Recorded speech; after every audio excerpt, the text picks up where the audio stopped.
This is exactly what I want science books to be. The Hunt for Vulcan. This is an old favorite of mine. I love science books that explain a scientific concept through the lens of history, because you see what the world used to look like before the new revelations of science came through. The book is a retelling of how we discovered planets and how the theory of relativity impacted it. It starts with the story of Newton coming out with his Principia in 1687, which was world-altering. Newton deserves all the credit that he gets for being one of the greatest scientists. He was able to notice the force of gravity on Earth and measure it and extrapolate that mathematically to all bodies of space.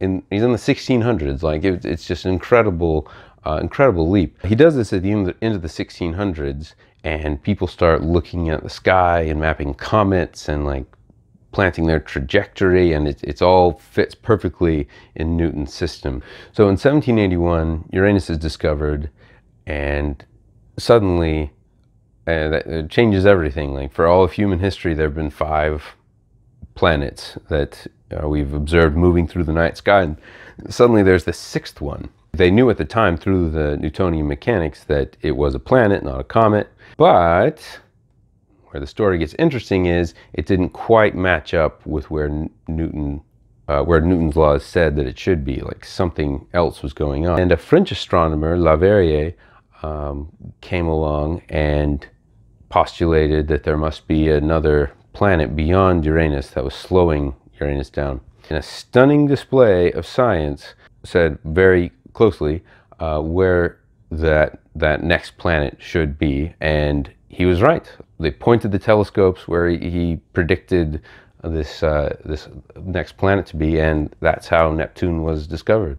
A huge win for Newtonian physics. Everything that he had said just seemed so well validated by the discovery of Neptune. This is where Vulcan comes into play, because at the same time he's making these predictions about Neptune, he's noticing that Mercury is off. He tries to time a transit of Mercury across the sun, and it's 16 seconds different than what he thought it should be.